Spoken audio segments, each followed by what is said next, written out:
نحمد و نصلی علی رسول الکریم اما بعد فاعوذ باللہ من الشیطان الرجیم بسم اللہ الرحمن الرحیم۔ قرآن مجید کی تفسیر کر رہے ہیں، سورہ توبہ پر پہنچے ہوئے ہیں، آیت 91 ہے۔ اعوذ باللہ من الشیطان الرجیم بسم اللہ الرحمن الرحیم۔ لیس علی الضعفاء ولا علی المرضى ولا علی الذین لا یجدون ما ينفقون حرج اذا نصحوا للہ ورسولہ ما علی المحسنین من سبیل واللہ غفور رحیم۔ کمزوروں کے لیے، بیماروں کے لیے اور جن کے پاس خرچ کرنے کو کچھ نہ ہو، ان کے لیے کوئی حرج نہیں اگر یہ جہاد میں شریک نہ ہو، بشرطے کہ اللہ کے اور اس کے رسول صلی اللہ علیہ وسلم کے خیرخواہ بن کر رہیں۔ ایسے مخلصوں پر الزام کی کوئی صورت ہی نہیں، اور اللہ بڑا بخشنے والا اور مہربان ہے۔ تو آج کی آیت کا پیچھے سے تعلق ہے۔ دیکھیے سورہ توبہ میں ہم نے دیکھا کہ یہ 9 ہجری میں مدینہ میں نازل ہوئی، اور چونکہ اب جو ہے رسول اللہ صلی اللہ علیہ وسلم کی مشن ہے وہ اپنا مکمل ہونے کو ہے۔ رسول اللہ صلی اللہ علیہ وسلم کو اب پورے جزیرہ عرب میں اسلام کی ایک ریاست کو مکمل کرنا ہے۔ تو ہم نے دیکھا کہ سورہ توبہ کے شروع میں مشرکین کو سخت وارننگز دی، ان کو 4 مہینے کی مہلت دے دی کہ بس اب تمہارے پاس کوئی مہلت نہیں ہے، یا ایمان لاؤ یا یہاں سے چلے جاؤ، اور نہیں کیا دونوں میں سے تو تم کو قتل کیا جائے گا۔ اسی طرح منافقین کے ساتھ بھی اب سختی کا معاملہ کرنا ضروری ہے، کیونکہ اتنے سالوں سے 9 سالوں سے منافقین مسلمانوں کے درمیان گھسے ہوئے تھے اور اتنی چالیں چلتے رہے، اسلام کو نقصان پہنچانے کی کوشش کرتے رہے، لیکن اب جو ہے ان کے اس رویے کو بھی اب نہیں، ان پر آنکھیں نہیں بند کی جائے گی، اب ان کو بھی صاف واضح بتا دیا جائے گا کہ کون منافق ہے۔ تو اللہ سبحانہ تعالیٰ نے جہاد کو فرض کر دیا۔ 9 ہجری میں جب جنگ تبوک کا حکم آیا کہ اس میں جہاد پر ہر مسلمان کو جانا فرض کر دیا گیا۔ اب یہ اتنا سخت حکم تھا کیونکہ ایک تو لمبا سفر تھا، سخت گرمی کا موسم تھا، فصلیں پکی ہوئی تھی، پکی ہوئی فصلوں کو چھوڑ کے اس طرح جنگ پر چلے جانا ایسا ہی تھا جیسے سارے سال کی محنت کو گوا دینا جیسے۔ اور اس کے ساتھ ساتھ مقابلہ بھی بہت بڑی قوت سے تھا، روم جو کہ اس وقت کی سپر پاور تھی، ان سے جنگ کے لیے حکم دیا گیا تھا۔ تو یہ ایسی چیزیں تھی کہ منافقین کے لیے تو گویا ایک طوفان ان کے سر پر ٹوٹ گیا کہ اب کیا کریں۔ تو بہت سے منافقین نے جھوٹے بہانے کر کے وہ پیچھے ہٹ گئے، اور آپ صلی اللہ علیہ وسلم نے ان کے بہانوں کو قبول بھی کر لیا کہ ٹھیک ہے، ان کے عذر کو قبول کر کے ان کو اجازت بھی دے دی۔ لیکن بہت سے ایسے تھے جنہوں نے سوچا کہ اب تھوڑی مسلمان اب تو واپس نہیں آئیں گے، اب رسول اللہ صلی اللہ علیہ وسلم اور مسلمان اتنی بڑی طاقت سے ٹکرانے کے لیے گئے ہیں کہ اب تو یہ واپس نہیں آئیں گے۔ تو انہوں نے یہ زحمت بھی نہیں کی کہ وہ آ کر کوئی بہانہ ہی پیش کرے، وہ چھپ کر گھروں میں بیٹھے رہے۔ اللہ سبحانہ تعالیٰ نے ایک ایک کا حال بتایا، پچھلی آیات میں ہم نے سب کے بارے میں پڑھا، اور اللہ سبحانہ تعالیٰ نے ان کی سزا کا بھی بتایا کہ ان کو دنیا اور آخرت میں ان کے لیے سزا ہے، اور ان کے سارے بہانوں کو بھی کھول کر بتایا تاکہ سارے منافقین کی پہچان سب کو ہو جائے۔ تو اس کے بعد آج کی آیات میں اللہ سبحانہ تعالیٰ نے ان کا ذکر فرمایا ہے کہ جن لوگوں کا عذر قبول کیا گیا اور جن کے اوپر کوئی گناہ نہیں تھا کہ وہ کیوں نہیں گئے، کیونکہ وہ یا تو لیس علی الضعفاء، ضعفاء ہوتا ہے ضعیف کی جمع ہے، ضعفاء، ضعیف ہم اردو میں بھی بولتے ہیں، یعنی کمزور، کسی طرح کی کمزوری والے، کوئی لنگڑے ہیں، کوئی لولے ہیں، اندھے ہیں، بوڑھے ہیں، بہت زیادہ عورتیں ہیں، بچے ہیں، ایسے لوگ جو کہ وہ طاقت ان کے پاس نہیں ہے کہ وہ جہاد میں شامل ہو سکے۔ تو لیس علی الضعفاء، لیسا نہیں ہے، علی الضعفاء، ضعفاء پر، کمزوروں پر نہیں ہے، ولا علی المرضى، مردہ جو ہے وہ مریض کی جمع ہے، مریض ہم اردو میں بھی بولتے ہیں، بیماروں پر بھی کوئی حرج نہیں ہے۔ اور بیمار ظاہری بات ہے کہ اللہ سبحانہ تعالیٰ جانتا ہے کس کی بیماری کیسی ہے، تو جو بیماری کا عذر ہے جن کے پاس، تو وہ بھی ان پر بھی کوئی حرج نہیں ہے۔ ولا علی الذین، اور ایک اور دوسرا گروپ یہ کہ ان پر بھی کوئی حرج نہیں، لا یجدون، وہ نہیں پاتے، ما ينفقون، کہ وہ کچھ خرچ کرے۔ تو اس کا کیا مطلب ہے؟ دیکھیں اس زمانے کا جو جہاد تھا وہ ایسا ہوتا تھا کہ ہر مجاہد کو اپنی سواری کا بندوبست خود کرنا پڑتا تھا، اپنے راستے کے اخراجات جو بھی اس کے زیادہ راہ لینا ہوتا تھا وہ اس کو اپنا خود انتظام رکھنا پڑتا تھا۔ تو یعنی کہ ایسے لوگ جن کے پاس اتنا پیسہ نہیں تھا کہ نہ وہ سواری کو افورڈ نہیں کر سکتے تھے، ان کے پاس سواری نہیں تھی، یا ان کے پاس سفر کا سامان نہیں تھا، ہتھیار نہیں تھے، ہتھیار بھی ان کے اپنے ہوتے تھے، تو پھر ایسے لوگوں کو بھی اللہ سبحانہ تعالیٰ نے ان کے عذر کو بھی قبول فرمایا کہ جن کے پاس مالی استطاعت نہیں ہے۔ پیچھے دو گروپ جو تھے ان کے پاس جسمانی استطاعت نہیں تھی، اب مالی استطاعت بھی اگر نہیں ہے تو بھی ان پر بھی کوئی حرج نہیں ہے۔ اور حرج کا مطلب یہ کہ ان کو کوئی گناہ نہیں ہے، ان کے عذر کو اللہ نے قبول فرمایا۔ پھر لیکن شرط کیا ہے؟ اذا، جب، نصحو، جب انہوں نے، نصحہ کہتے ہیں، نصحہ کے دو معنی ہیں،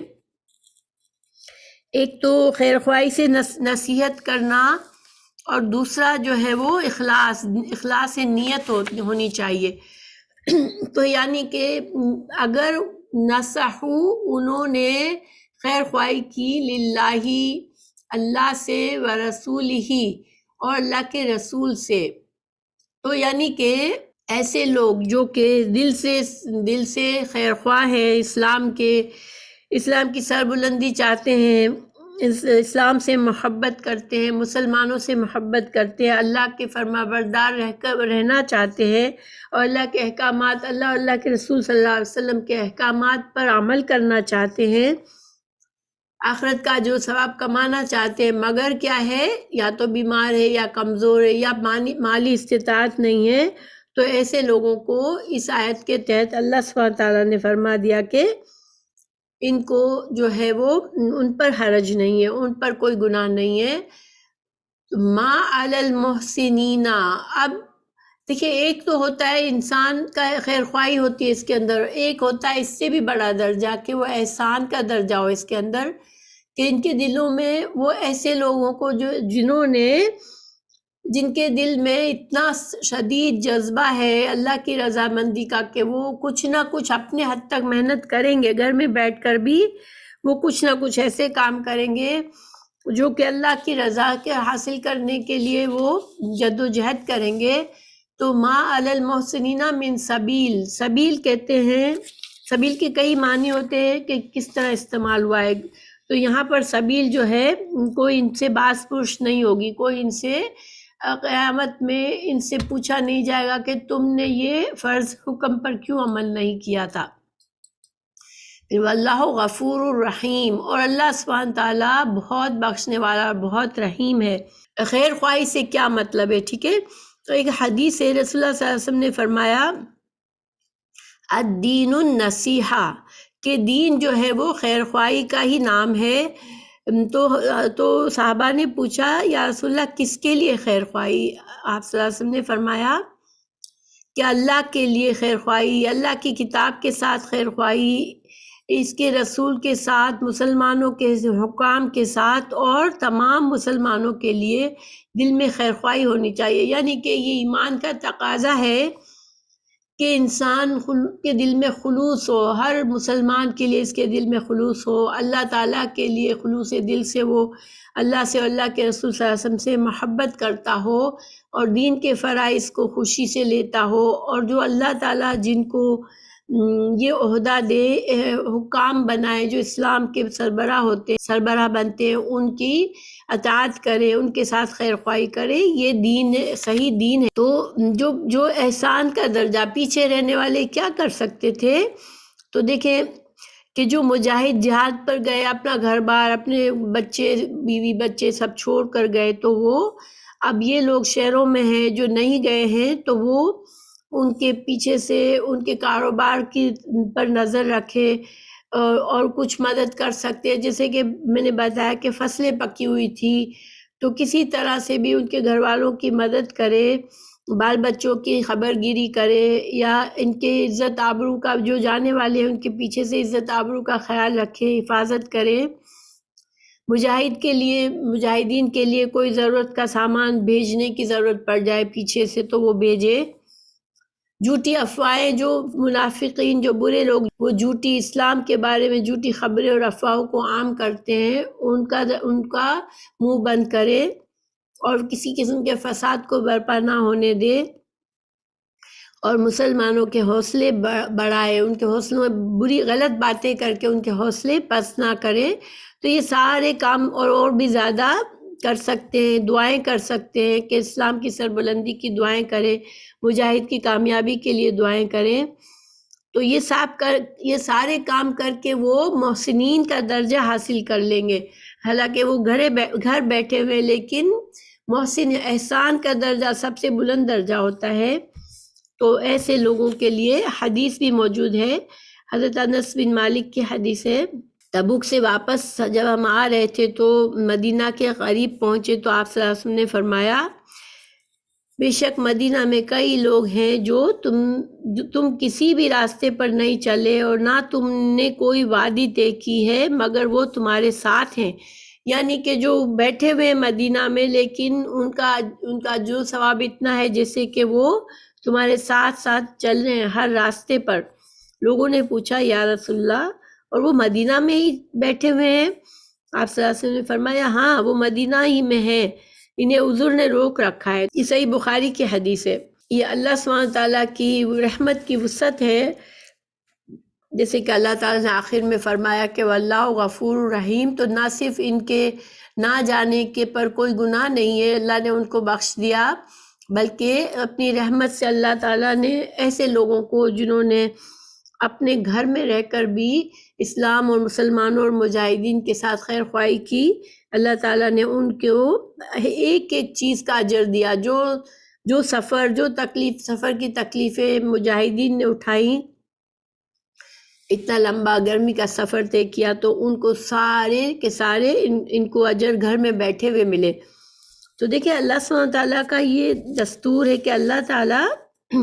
پہلی بات استطاعت سے زیادہ کسی پر اللہ تعالیٰ اس کو مکلف نہیں بناتا۔ ہر انسان کو جو بھی فرائض ہیں، جو بھی دین کے احکامات ہیں، انسان سے، مسلمان سے یہی کہا گیا کہ وہ اپنی استطاعت کے مطابق ان کو اگر پورا کرتا ہے تو پھر وہ کمی رہ بھی جاتی ہے، کیونکہ ان کے اندر استطاعت نہیں تھی، تو بھی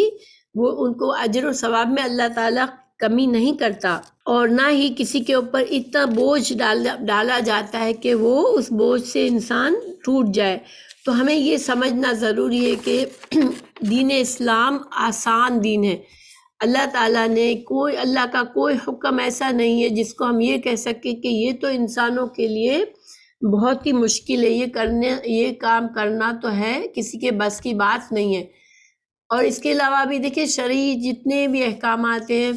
نماز ہے، روزہ ہے، حج ہے، ان سب میں شرعی عذر ہوتا ہے تو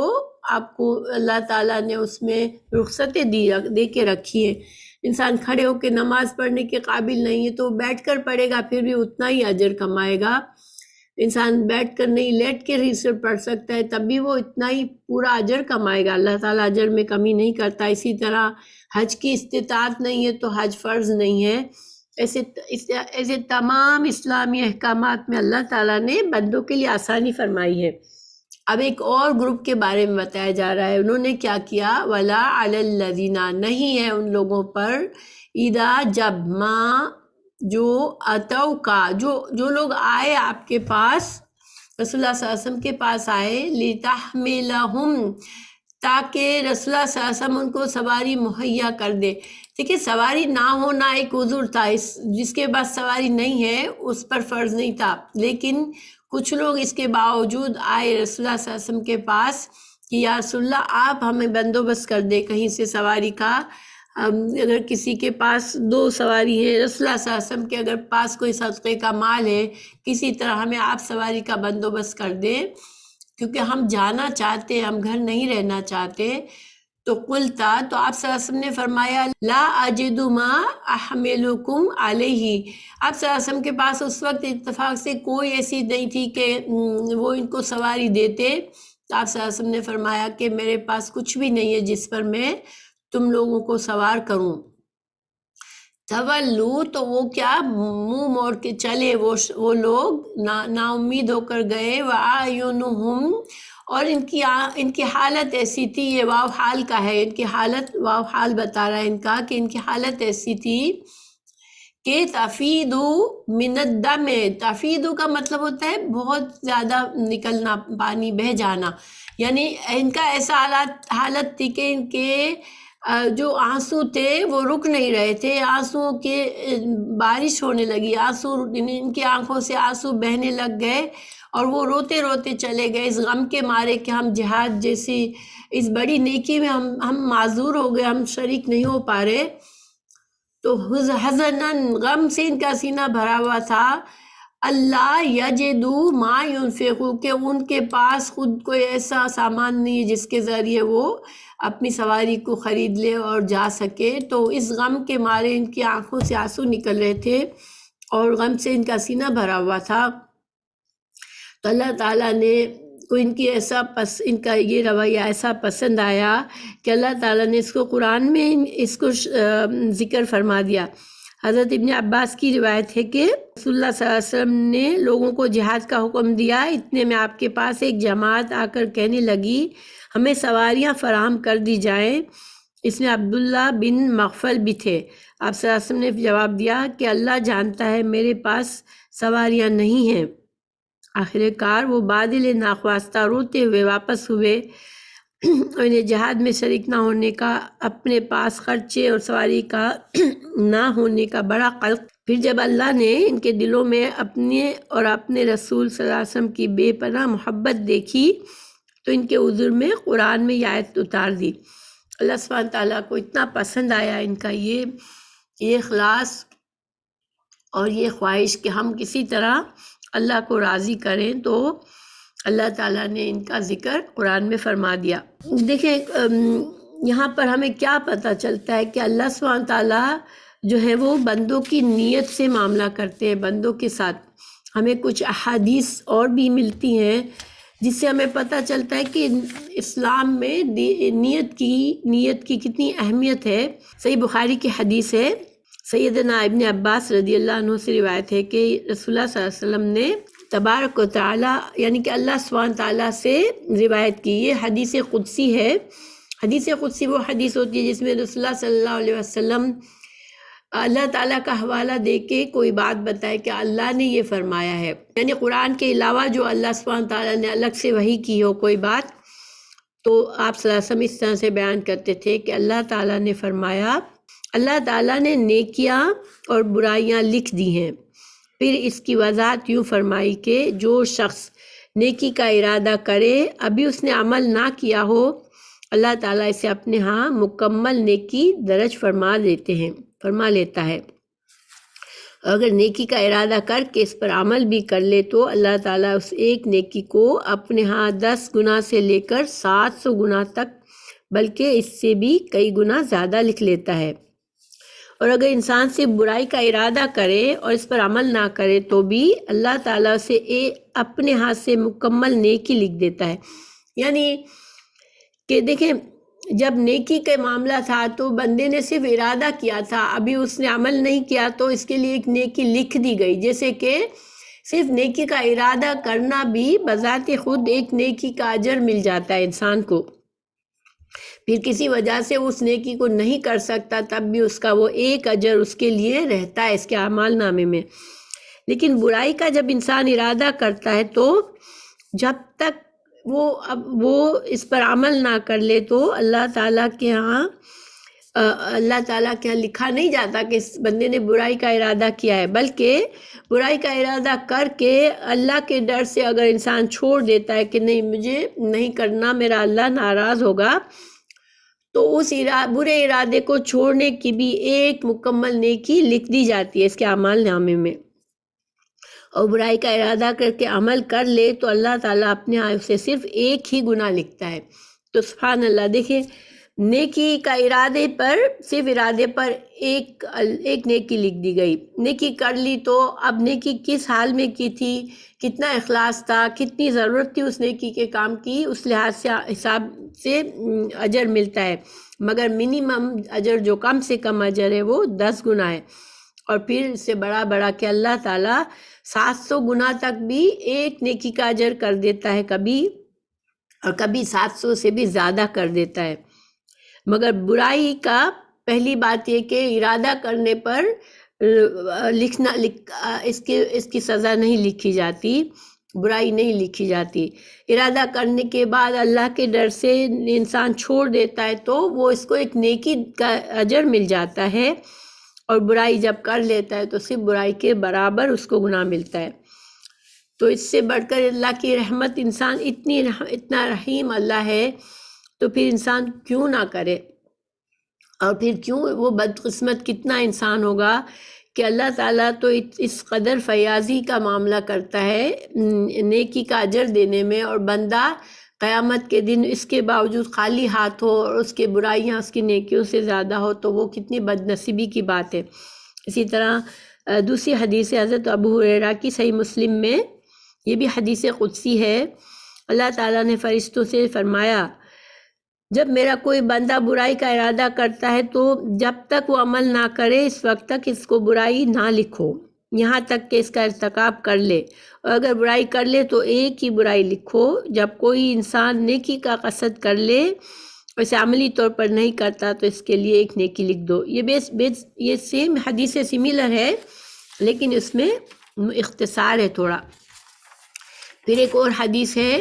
رسول اللہ صلی اللہ علیہ وسلم نے فرمایا، جب کوئی شخص اپنی اسلامی زندگی کو بہتر بنائے تو اسے زندگی بھر ہر نیکی کا اجر 10 گنا سے 700 گنا تک ملتا ہے، اور ہر گنا صرف ایک گنا لکھا جاتا ہے۔ یعنی کہ اگر انسان کا ارادہ پکا ہے کہ میں ایک اچھے مسلمان کی طرح زندگی گزاروں گا، اب اس ارادے کے بعد انسان سے جو بھی غلطی ہوتی ہے، کوتاہی ہوتی ہے، پھر یہ معاملہ ہوتا ہے کہ اس کی برائیوں کا 1 گنا اور اس کی نیکیوں کا 10 یا 10 سے زیادہ گنا، 700 تک۔ ایک اور حدیث ہے سیدنا ابو ذر غفاری رضی اللہ عنہ کی،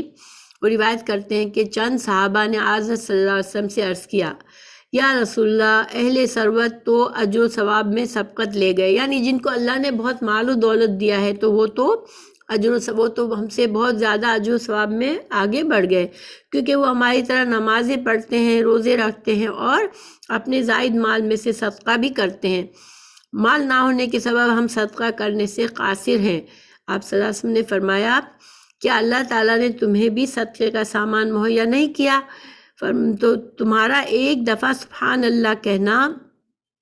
صدقہ ہے، تمہارا ایک دفعہ اللہ اکبر کہنا صدقہ ہے، تمہارا ایک دفعہ الحمدللہ کہنا بھی صدقہ ہے، اور ایک دفعہ لا الہ الا اللہ کہنا بھی صدقہ ہے۔ نیکی کا حکم دینا اور برائی سے روکنا بھی صدقہ ہے، اور ہم بستری کرنے میں بھی صدقہ کا ثواب ہے۔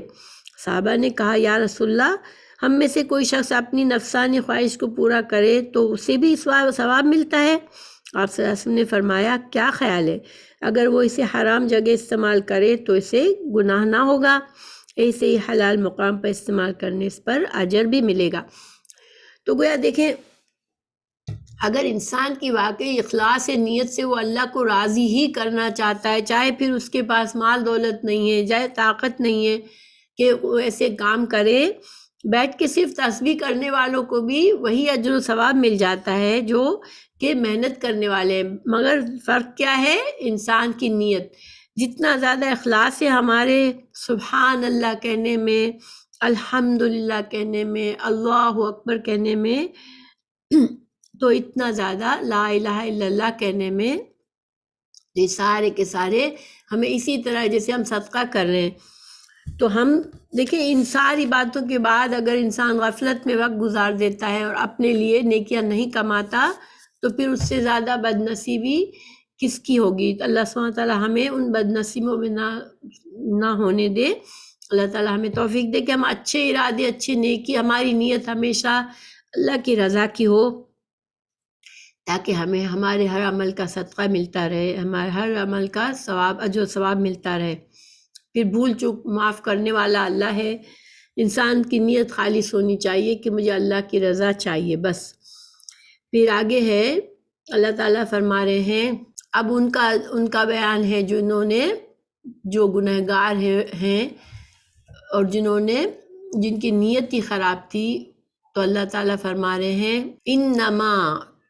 انما حسر ہے، بے شک اور کچھ بات نہیں مگر وہی بات ہے۔ انما سبیل کہتے ہیں باعث پرس یا سزا یا حجت، یعنی گناہ ان کا ثابت ہوتا ہے علی الذین، ان لوگوں کا یستأذنونک، کہ وہ آ کر آپ سے اجازت چاہتے ہیں کہ ہمیں جہاد میں نہیں جانا، وہم اغنیاء، اور حالانکہ وہ ہر طرح سے غنی ہے۔ دیکھیے غنی کا معنی ہوتا ہے پیسوں کے معاملے میں بھی غنی ہو سکتا ہے انسان، اور جسمانی قوت کے لحاظ سے بھی غنی ہو سکتا ہے اگر اس کے پاس ہر طرح کی استطاعت موجود ہے، یہ مطلب ہے۔ تو اس کے باوجود اگر وہ بہانے کر کے پیچھے رہتا ہے تو پھر اس کے اوپر سبیل یا اس کے اوپر اس سے پوچھا جائے گا کہ اس نے ایسا کیوں کیا۔ ردو، وہ خوش ہو گئے، وہ اسی بات پر راضی ہو گئے کہ بیان یہ کہ یکونو، وہ ہوں مع الخوالف، کہ وہ پیچھے بیٹھے رہنے والی عورتوں کے ساتھ بیٹھ جائیں، اسی پر وہ راضی ہو گئے۔ وطبع، اب اللہ تعالیٰ ان کی سزا بتا رہے ہیں۔ وطبع، اللہ نے ان پر مہر لگا دی، طبع اللہ علی قلوبہم، ان کے اس بدنیتی کی وجہ سے اللہ تعالیٰ نے ان کو دنیا میں بطور سزا ان کے دلوں پر مہر لگا دی۔ فہم لا یعلمون، تو وہ اب علم نہیں رکھتے۔ یعنی کہ یہ چیز ہمیں پہلے سے بھی کئی جگہوں پہ ہم نے پڑھا ہے قرآن میں کہ جب انسان گناہ کی کثرت کرتا ہے، جب اس کی نیت ہی نہیں ہوتی خیر کی اور اللہ کی رضا کو قبول کرنے کی، تو پھر اس سے نیکی کی صلاحیت ختم ہو جاتی ہے، اچھے برے کی پہچان اس سے ختم ہو جاتی ہے۔ تو اللہ تعالیٰ نے ان کے دلوں پر اب مہر لگا دیا۔ اب وہ ایسے ہو گئے کہ جہاد فی سبیل اللہ جو ہے، جس کی فضیلت ہے، جس میں انسان لذت محسوس کرتا ہے، یہ ایسا اجر ہے، یہ ایسا کام ہے، جب اخلاص کے ساتھ انسان نکلتا ہے تو اس کا دل خوشی سے بھر جاتا ہے۔ کوئی بھی نیکی کا کام جب انسان خوشی سے کرتا ہے، نماز بھی ہم خوشی سے پڑھتے ہیں، پوری توجہ سے پڑھتے ہیں، تو ہمیں ایک روحانی خوشی حاصل ہوتی ہے اس سے۔ تو جہاد والوں کو جو خوشی حاصل ہوتی ہے کہ وہ اللہ کی رضا کے لیے نکلے ہیں، اس خوشی کو یہ نہیں سمجھ پاتے، نہ ہی یہ جہاد کتنی بڑی فضیلت رکھتا ہے وہ بھی یہ نہیں سمجھ پاتے کہ اس کا اجر و ثواب کتنا ہے۔ تو وہ ان ساری چیزوں سے اب قاصر ہے، اب ان کے اندر یہ صلاحیت نہیں رہی، اللہ تعالیٰ نے اسے توفیق ہی چھین لی کہ اب وہ جہاد جیسے عظیم کام کے لیے وہ نکلنے کے قابل ہی نہیں رہے۔ فَهُمْ لَا يَعْلَمُونَ، اور ان کا اب یہ علم ہی نہیں ہے ان کو کہ وہ کتنا بڑا نقصان کر رہے ہیں۔ یہاں پر بھی ہمیں یہ پتہ چلتا ہے کہ جب انسان کوئی بھی نیکی کا اس کو موقع مل رہا ہے، اللہ تعالیٰ دلوں کا حال جانتا ہے۔ انسان دوسروں کو تو ہم ایکسکیوز دے سکتے ہیں، مگر ہم کو کوئی بھی بہانہ بنانے، کوئی بھی اگر ہم کسی نیکی کے موقع سے ہم ہٹنا چاہتے ہیں تو پہلے اپنے آپ سے بھی بہت زیادہ انسان کو اپنی نیت کو چیک رکھنا چاہیے کہ واقعی میں میرا جو عذر ہے وہ صحیح عذر ہے یا میں اپنے آپ سے بھی جھوٹ بول رہا ہوں۔ بعض اوقات انسان خود سے بھی جھوٹ بول رہا ہوتا ہے اور وہ اس کی نیت میں ہی خرابی ہوتی ہے۔ بہرحال ایسے لوگوں کا دنیا اور آخرت دونوں کا نقصان ہوتا ہے۔ پھر آگے اللہ تعالیٰ فرما رہے ہیں، اللہ تعالیٰ ان کا حال بتا رہے ہیں کہ جو لوگ پہلے تو گھر میں بیٹھے رہے تھے، ٹھیک ہے، جب رسول اللہ صلی اللہ علیہ وسلم واپس آئے، جب جا رہے تھے تو وہ لوگ چھپ کر بیٹھ گئے تھے کہ یہ لوگ تو واپس آئیں گے نہیں، بس بیٹھے رہو، کون ہمیں پوچھے گا۔ لیکن ان کی خلاف توقع رسول اللہ صلی اللہ علیہ وسلم مسلمان کامیابی کے ساتھ واپس لوٹے۔ اب ان کے پاس کوئی چارہ نہیں تھا، اب وہ نہیں چاہتے تھے کہ سب کو پتہ چل جائے کہ ہم گئے بھی نہیں، نہ ہم نے کوئی عذر بھی نہیں پیش کیا، تو ہم تو منافق ہیں۔ تو وہ اس وجہ سے اب دوڑ کر وہ آئے رسول اللہ صلی اللہ علیہ وسلم کے پاس۔ تو اللہ تعالیٰ بتا رہا ہے رسول اللہ صلی اللہ علیہ وسلم سے کو کہ اب یہ آئیں گے آپ کے پاس، تو آپ کو کیا کرنا ہے، ٹھیک ہے۔ اللہ تعالیٰ فرماتا ہے یا تعذرون، یہ بہانے بنائیں گے، یہ معذرت کریں گے آپ سے، اب آپ کو وجوہات بتائیں گے کہ ہم کیوں نہیں آئے تھے، جھوٹے بہانے بنائیں گے وہ اب الیکم، تم لوگوں کی طرف، یعنی مسلمانوں کو بھی بہانے بتائیں گے تاکہ مسلمان بھی ان سے خوش رہیں اور پھر سے منافقت کے ساتھ وہ اس مدینہ میں رہ سکیں۔ وہ معذرت پیش کریں گے، اذا رجعتم، جب تم لوگ واپس آؤ گے تو یہ آئیں گے اپنی عذر پیش کرنے کے لیے، الیہم، قل، آپ کہہ دیجئے، لا تعتذروا، ہم کو تم اپنے عذر اب مت پیش کرو، لن نؤمنا، ہم ہرگز نہیں تم کو مانیں گے، تمہاری بات پر ایمان لائیں گے، یعنی کہ تم پر اب بھروسہ نہیں ہے ہم کو، قد نبأنا اللہ، ہم کو تو تحقیق اللہ نے سب خبر دے دی ہے، من اخبارکم، تم سب کے حالات کے بارے میں اللہ نے ہمیں پہلے ہی بتا دیا ہے سارا کچھ، وَسَيَّرَ اللَّهُ عَمَلَكُمْ، اور ان قریب اللہ تمہارے اعمال کو دیکھے گا، یعنی ابھی کے لیے تو اب تم اپنے عذر کو چھوڑ دو، کیونکہ اب تم پکڑے گئے ہو، تمہارے غلط عذر کے اب پیش کرنے کی ضرورت نہیں ہے، ہم کو پتہ ہے تم کیوں نہیں آئے تھے، جھوٹے بہانے بنانے کے لیے اب مت آؤ، لیکن آئندہ کے لیے ان سے کیا کہا گیا کہ اللہ اب آئندہ تمہارا عمل دیکھے گا، اور دیکھیں یہ بھی اللہ کی رحمت ہے کہ ابھی بھی ان کے لیے دروازہ بند نہیں کیا ہے، ٹھیک ہے۔ کچھ لوگوں کے لیے دروازہ بند ہو چکا، جن کا پیچھے ذکر آیا کہ ان کے اب مہر لگ چکی ہے، لیکن یہ کچھ اور لوگ ہیں جن کے اوپر شاید اللہ تعالیٰ سب کے حال جانتا ہے، تو جن کی نفاق بہت زیادہ نہیں تھا، یا جن کی امید تھی کہ ابھی بھی وہ نیکی کی طرف آئیں گے، تو ان کو موقع دیا جا رہا ہے یہاں پر کہ سَيَرَ اللَّهُ عَمَلَكُمْ، اللہ تمہارا عمل دیکھے گا ابھی آئندہ کے لیے، وَرَسُولُهُ، اور اللہ کے رسول صلی اللہ علیہ وسلم بھی دیکھیں گے تمہارے آئندہ تم کیا کرتے ہو، ثم پھر تردون، پھر تم لوٹائے جاؤ گے، الی عالم الغیب، عالم الغیب، سب کچھ جاننے والے کی طرف، غیب کے جاننے والے کی طرف پھر تم کو لوٹایا جائے گا، عالم الغیب والشہادۃ فینبئکم، پھر وہ تم کو بتائے گا، بما کنتم تعملون، پھر جو کچھ تم نے دنیا میں اعمال کیے ہوں گے وہ تمہارے سامنے پیش کیے جائیں گے۔ تو دیکھیں یہاں پر ایک تو یہ تھا کہ کچھ لوگوں کو ابھی بھی موقع دیا گیا کہ وہ آئندہ اگر اپنے آپ کو سدھار لیں اور اللہ ان کے اعمال دیکھے گا، پھر قیامت کے دن ان کو ان کے اعمال کے مطابق ان سے معاملہ کیا جائے گا۔ لیکن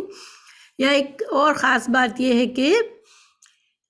یہاں عقیدے کی بھی اصلاح ہے۔ دیکھیں اللہ تعالیٰ نے یہاں فرمایا کہ ان قریب اللہ تمہارے عمل کو دیکھے گا، ٹھیک ہے۔ اچھا، پھر وَرَسُولُهُ، تو اللہ تعالیٰ کے رسول صلی اللہ علیہ وسلم کا ذکر بعد میں کیا کہ رسول اللہ صلی اللہ علیہ وسلم بھی دیکھیں گے، گویا کہ اس جملے کو خاص طور سے اس طرح سے پیش کیا گیا کہ اللہ کا عمل دیکھنے کو الگ بتایا گیا اور رسول اللہ صلی اللہ علیہ وسلم کے ان کے عمل دیکھنے کو الگ بتایا گیا۔ اس سے ہمیں کیا پتہ چلتا ہے کہ اصل جو عالم الغیب ہے وہ اللہ ہی ہے، ٹھیک ہے۔ ہو سکتا ہے کہ آئندہ بھی وہ رسول اللہ صلی اللہ علیہ وسلم کو دھوکہ دینے کی کوشش کریں، جھوٹے عذر پیش کریں، اور شاید آپ صلی اللہ علیہ وسلم انسان ہونے کے ناطے ان کی جھوٹی بات پر ایمان لے آئے، ان کو مان لے، ٹھیک ہے۔ مگر اللہ تعالیٰ جو ہے اس کا دیکھنا ایسا ہے کہ اللہ عالم الغیب ہے اور شہادہ، اللہ تو حاضر غائب سب کو جانتا ہے۔ اگر آئندہ بھی صرف رسول اللہ صلی اللہ علیہ وسلم کے سامنے تم نے جھوٹ بولا اور ان کو تمہاری بات پر یقین آ بھی گیا، تو اللہ تعالیٰ ہی ہے جو اصل عالم الغیب ہے، اللہ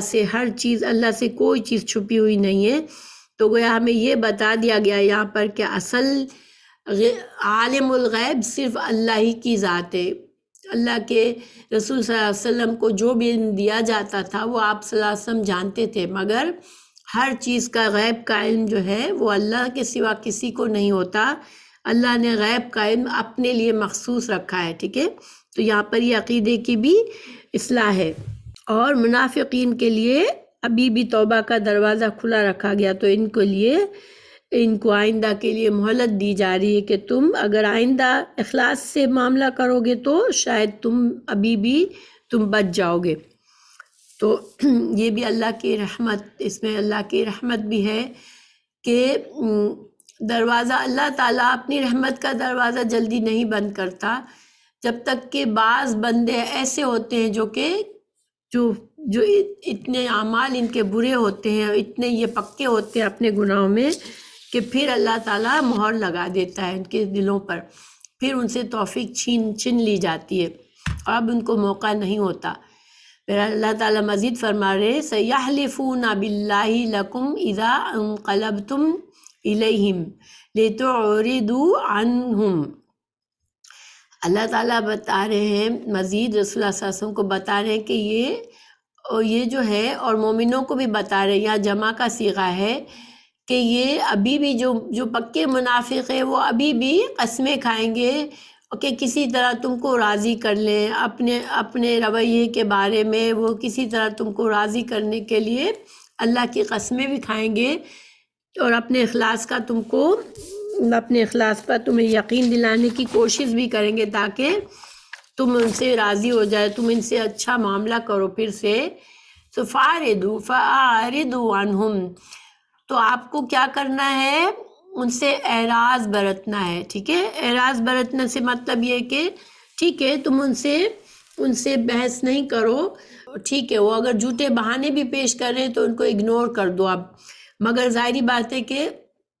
منافقین کا پردہ تو چاک ہو گیا، اللہ تعالیٰ نے سب کچھ بتا دیا کہ کیسے کیسے ان لوگوں نے بہانے کیے، لیکن مسلمانوں کو کہا گیا کہ ٹھیک ہے تم ان سے اعراض برتو، انہم رجزن۔ پھر اللہ تعالیٰ فرما رہے ہیں کہ یہ رجس ہے۔ رجس کیا ہوتی ہے؟ گندگی، اس کا مطلب گندگی یعنی یہ پلید ہیں، ان کے عقائد غلط ہیں، ان کے اعمال کے لحاظ سے، عقائد کے لحاظ سے یہ سراسر گندگی ہے، ان کے دلوں میں شرک بھرا ہوا ہے، توحید کا اخلاص ان کے دل میں نہیں ہے، تو ان سے تم اعراض برتو، ان سے جسے قطع تعلق رکھو۔ پھر وَمَأْوَاهُمْ جَهَنَّمْ، اللہ تعالیٰ ان کو سزا دے گا، ان کے لیے جہنم کا عذاب ہے، جَزَاءً بِمَا كَانُوا يَكْسِبُونَ، اور ان کے جو بھی کمائی یہ کر رہے ہیں، کسبہ کمائی ہوتی ہے، جو محنت کر رہے ہیں، جو طریقے سے وہ اپنے لیے گناہ کما رہے ہیں، تو ان کی جزا یہی ہے کہ وہ ان کو جہنم میں اللہ سزا دے گا۔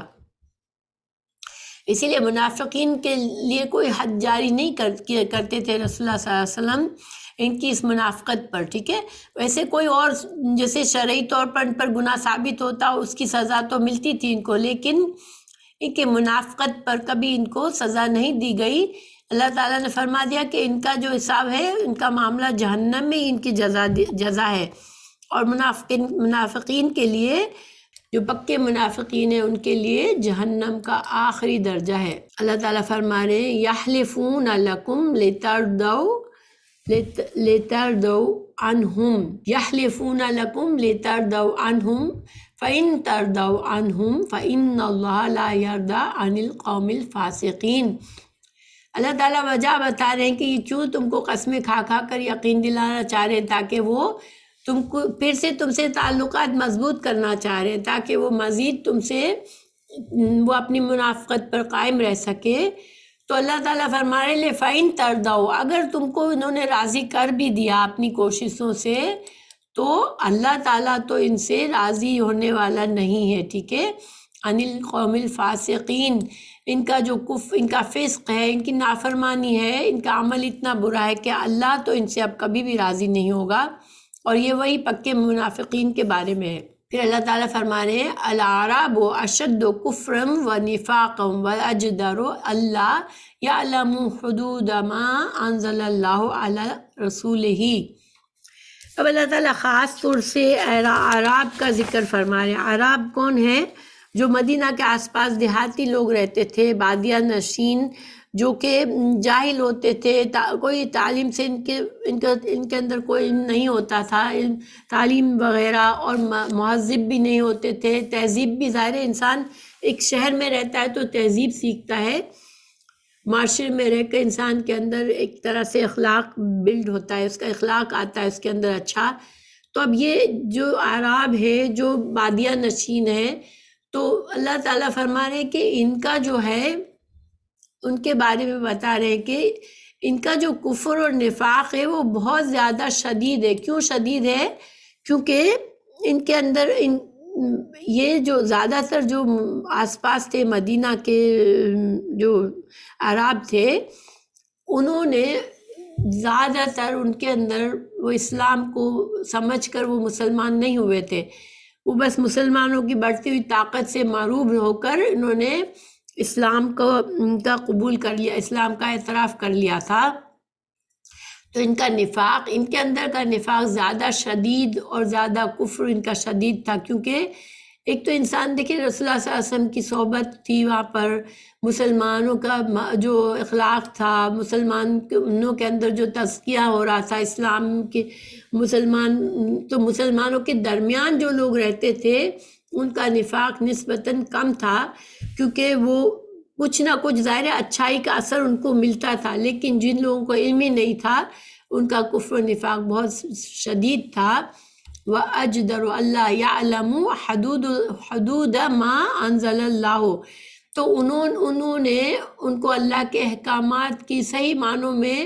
سمجھ ہی نہیں تھی، ٹھیک ہے، کیونکہ باقاعدہ وہ آپ صلی اللہ علیہ وسلم کی صحبت میں نہیں رہے، قرآن اور حدیث کی باتیں ان کے کانوں میں اتنی نہیں پڑی، تو وہ ان سے بھی کورے تھے۔ تو اللہ تعالیٰ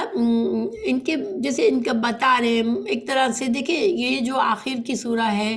اس میں مسلمانوں کو اچھی طرح سے واضح کر دیا گیا تمام قسم کے خطرات سے، مشرکین کے بارے میں بھی کھول کے بتا دیا گیا، تو اسی طرح منافقین کا بھی کھول کر بتا دیا گیا تاکہ اب مزید اسلام کو ان کی وجہ سے نقصان نہ پہنچے۔ اللہ تعالیٰ فرما رہے علیم الحکیم، اللہ تعالیٰ علیم ہے اور حکیم ہے، اللہ سب کچھ جاننے والا ہے۔ ایک حدیث بھی ہے اعرابیوں کے بارے میں کہ حضرت عبداللہ بن عباس کی حدیث ہے، رسول اللہ صلی اللہ علیہ وسلم نے فرمایا جو جنگل میں سکونت اختیار کرے گا وہ سخت دل ہو جائے گا، اور جو شکار کے پیچھے لگے گا وہ غافل ہو جائے گا، اور جو بادشاہ کے پاس جائے گا وہ فتنے میں مبتلا ہو جائے گا۔ اور دوسری ایک حدیث ہے، ایک اعرابی نے رسول اللہ صلی اللہ علیہ وسلم کو جب ہدیہ دیا تو پھر اس وقت تک خوش نہ ہوا جب تک آپ صلی اللہ علیہ وسلم نے اس سے کہیں زیادہ ہدیہ اس کو لوٹایا نہیں، یعنی ہدیہ لے کر آیا اس نیت سے کہ آپ صلی اللہ علیہ وسلم سے کچھ حاصل کرے گا، پھر وہ خوش نہ ہوا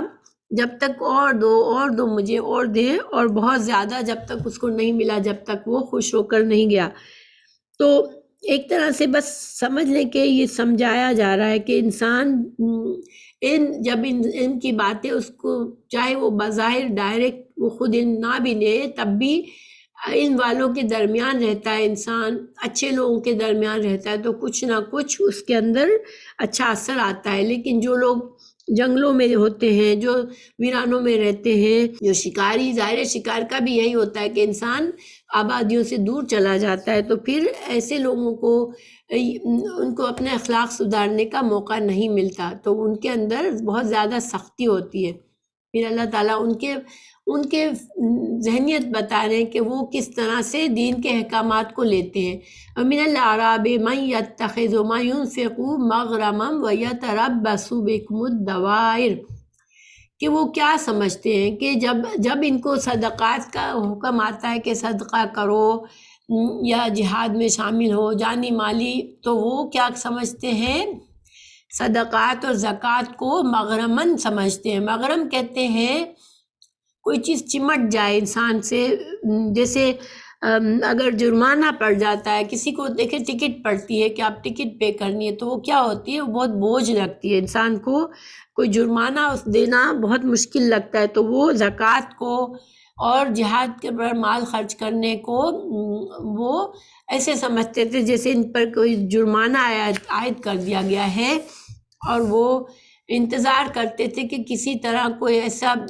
دوائر کہتے ہیں کہ برے حالات آ جائے، زمانے کا پھیر جو ہوتا ہے کہ کبھی اچھے حالات کبھی برے حالات، تو وہ مسلمانوں کے خلاف وہ دل میں امید رکھ کے بیٹھتے تھے کہ کوئی ان کے اوپر مصیبت آ جائے، رسول اللہ صلی اللہ علیہ وسلم دنیا سے چلے جائے یا کافروں کو ان پر غلبہ مل جائے تاکہ ہماری ان سے جان چھوٹ جائے۔ تو اللہ تعالیٰ نے ان کے بارے میں بتایا کہ علیہم دائرۃ السوء، ایسا سوچنے والوں پر ہی برائی ہے جو برا سوچتے ہیں، واللہ سمیع علیم، اللہ تعالیٰ سننے اور جاننے والا ہے۔ مگر سارے اعراب ایک جیسے نہیں تھے، سارے اعراب ایک جیسے نہیں تھے، اللہ تعالیٰ عدل اور انصاف والا ہے۔ تو اب کچھ جو اچھے ہیں ان کے بارے میں بتا رہے اللہ تعالیٰ، وَمِنَ الْأَعْرَابِ مَن يُؤْمِنُ بِاللَّهِ وَالْيَوْمِ الْآخِرِ وَيَتَّخِذُ مَا يُنْفِقُ قُرُبَاتٍ عِندَ اللَّهِ وَصَلَاةِ الرَّسُولِ، مگر کچھ اعراب ایسے بھی ہیں کہ جو ایمان رکھتے ہیں اللہ پر اور اللہ کے رسول صلی اللہ علیہ وسلم پر، آخرت پر، تو وہ جو ہے وہ خرچ کرتے ہیں، صدقہ کرتے ہیں اور وہ اچھے کام کرتے ہیں، اور ان کی امید کیا ہوتی ہے کہ ان طرح اللہ سے قربت حاصل کریں گے، صدقہ خیرات کر کے اللہ سے قربت حاصل کریں گے۔ اور صلوات ہے، دعائیں، رسول اللہ صلی اللہ علیہ وسلم دعائیں دیں گے ان کو، تو آپ صلی اللہ علیہ وسلم کی دعاؤں کی نیت سے وہ آتے تھے صدقہ لے کر کے ہم صدقہ دیں گے تو رسول اللہ صلی اللہ علیہ وسلم ہمارے لیے دعائیں بھی کریں گے۔ اور آپ صلی اللہ علیہ وسلم کا یہ معمول بھی تھا کہ ایک حدیث ہے کہ رسول اللہ صلی اللہ علیہ وسلم کے پاس جب کوئی صدقہ دیتا تو آپ صلی اللہ علیہ وسلم اس کے لیے دعا مانگتے تھے۔ تو ایسے بھی لوگ ہیں جو کہ اس امید پر آتے ہیں کہ رسول اللہ صلی اللہ علیہ وسلم ان کے لیے دعا کریں گے۔ حضرت عبداللہ بن عوفی رضی اللہ عنہ فرماتے ہیں کہ جب میرے والد زکوٰۃ لے کر رسول اللہ صلی اللہ علیہ وسلم کے پاس پہنچے تو آپ نے انہیں دعا دیتے ہوئے فرمایا کہ اللہ ابو اوفا کی آل پر رحم فرما، یہ بخاری کی حدیث ہے۔ تو ایسے بھی تھے جو کہ اللہ کے قریب ہونے کے لیے صدقات خیرات اور نیک اعمال میں حصہ لیتے تھے، رسول اللہ صلی اللہ علیہ وسلم کی دعاؤں کو حاصل کرنے کے لیے صدقہ لے کر آتے تھے۔ تو اللہ تعالیٰ ان کے لیے کیا فرما رہے؟ الا انہا قربات لہم، بے شک کیوں نہیں اللہ تعالیٰ جو ہے ان کو اللہ کی قربت حاصل ہوگی، اللہ سبحانہ تعالیٰ ان سے راضی ہوگا۔ سیدخلہم اللہ فی رحمتہ، اللہ تعالیٰ ان قریب ان کو اپنی رحمت میں داخل فرمائے گا۔ ان اللہ غفور رحیم، بے شک اللہ تعالیٰ بخشنے والا اور رحم فرمانے والا ہے۔ تو دیکھیں یہاں تک سبق رکھیں گے، اور ہمیں کیا سبق ملا یہاں پر؟ زیادہ سے زیادہ ہمیں سوچنے کے لیے، ہمارے لیے کیا سوچنے کی بات ہے کہ پہلی بات انسان نیت اچھی رکھے۔ ہمیشہ بعض اوقات ہماری نیت اچھی ہوتی تو ہمیں خیر کے موقع زیادہ ملتے ہیں اور اللہ تعالیٰ توفیق بھی دے دیتا ہے۔ ہم پہلے سے دروازہ بند کر دیتے ہیں، ہماری نیت ہی نہیں ہوتی تو پھر ہمیں توفیق بھی نہیں ملتی۔ اور انسان کی جتنی نیت اچھی ہوگی، اللہ سبحانہ تعالیٰ کی رحمت اسی کے لیے اتنی ہے۔ اور دیکھیں بعض اوقات اللہ تعالیٰ ہماری استطاعت نہیں ہوتی مگر ہمارے اندر اللہ کو راضی کرنے کی تڑپ ہوتی ہے، تو اللہ تعالیٰ ہمیں اس کا اجر بھی دے دیتے، صرف ہماری نیت کا ہی اجر مل جاتا ہے۔ تو بہرحال اللہ تعالیٰ نے مسلمانوں کو کھول کھول کر یہ سارے ان کے دشمنوں جو لوگ اسلام کو نقصان پہنچا سکتے تھے ان کے بارے میں اس سورہ میں بتا دیا، تاکہ آئندہ کے لیے مسلمانوں اسلام کی جو قوت ہے وہ مضبوط رہے اور اندر کے دشمن ان کو نقصان نہ پہنچا سکے۔ تو یہاں پر ہمارا سبق پورا ہوا۔ سبحانک اللہم بحمدک، اشہد ان لا الہ الا انت، استغفرک و اتوب الیک۔ السلام علیکم ورحمۃ اللہ وبرکاتہ۔